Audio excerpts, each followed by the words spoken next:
सभी जानते हैं कि महाभारत का युद्ध द्रौपदी की वजह से हुआ था, जिसके 5 पति थे।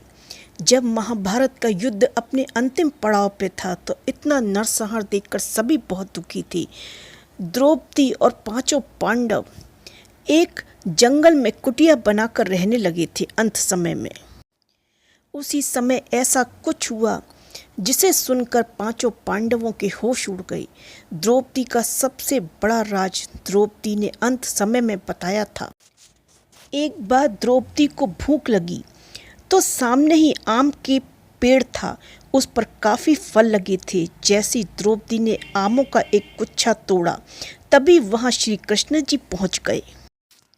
तभी श्री कृष्ण जी ने बताया कि जो द्रौपदी, तुमने जो आम का गुच्छा तो अभी हाल ही में तोड़ा है, उसे कुछ ही दिनों में एक ऋषि मुनि खाने वाले थे। अब तुम्हें उस ऋषि मुनि के श्राप के कारण उनके श्राप का भागीदार बनना पड़ेगा।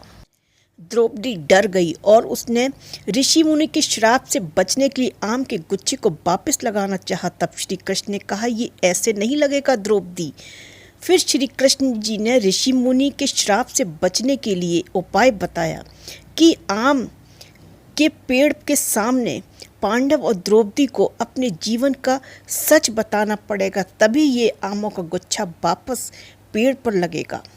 भगवान श्री कृष्ण ने फल के गुच्छे को पेड़ के नीचे रख दिया। साथ ही कहा कि अब सभी को अब एक एक करके अपने सारे राज बताने होंगे। जैसे जैसे सभी अपने राज बताते जाएंगे, ये फल का गुच्छा ऊपर पेड़ की तरफ बढ़ता जाएगा और फिर फल का गुच्छा वापस पेड़ पर लग जाएगा और सभी ऋषि के श्राप से बच जाएंगे। सबसे पहले युधिष्ठिर आए। युधिष्ठिर ने कहा कि इस दुनिया में सत्य, ईमानदारी, सहिष्णुता का प्रसार होना चाहिए, जबकि बेईमानी और दुष्टता का सर्वनाश होना चाहिए। युधिष्ठिर ने पांडवों का साथ हुए सभी बुरे घटनाक्रमों के लिए द्रौपदी को जिम्मेदार ठहराया। युधिष्ठिर के सत्य वचन कहने के बाद ही फल का गुच्छा जमीन से 2 फीट ऊपर आ गया। अब श्री कृष्ण जी ने भीम को बुलाया। साथ ही श्री कृष्ण जी ने भीम को चेतावनी दी कि याद रखना भीम, तुमने अगर झूठ बोला तो ये फल का गुच्छा जलकर राख हो जाएगा। भीम ने सबके सामने स्वीकार किया कि खाना, लड़ाई और नींद के प्रति उसकी आसक्ति कभी कम नहीं होती। साथ ही उसने बताया कि धृतराष्ट्र के सभी पुत्रों को लेकर उसके मन में बहुत नफरत है और वो एक एक करके उन्हें मार देगा। साथ ही उसने ये कहा कि उसकी गदा के लिए उसके मन में बहुत श्रद्धा है और जो भी उसका अपमान करेगा वो उसको मृत्यु के घाट उतार देगा। अब इसके बाद फल 2 फीट और ऊपर आ गया, यानी कि भीम के मन में जो भी था उसने सच बताया। इसके बाद अर्जुन की बारी आई। अर्जुन ने कहा कि प्रतिष्ठा और प्रसिद्धि मेरी जिंदगी से ज़्यादा मुझे प्यारी है। जब तक मैं इस युद्ध में कर्ण को मार नहीं दूंगा, तब तक मेरे जीवन का उद्देश्य पूरा नहीं होगा। मैं इसके लिए कोई भी तरीका अपनाऊंगा, चाहे वो धर्म के विरुद्ध क्यों ना हो। अर्जुन ने भी कुछ नहीं छिपाया।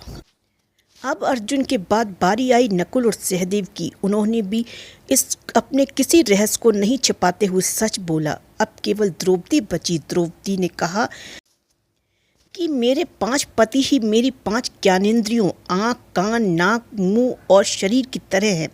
मेरे 5 पति हैं, लेकिन मैं उन सभी को दुर्भाग्य का कारण हूँ। उन सभी के दुर्भाग्य का कारण मैं खुद हूँ। मैं शिक्षित होने के बावजूद भी बिना कुछ सोच विचार के जो कुछ कर गई, उन सब के लिए मैं पछता रही हूँ।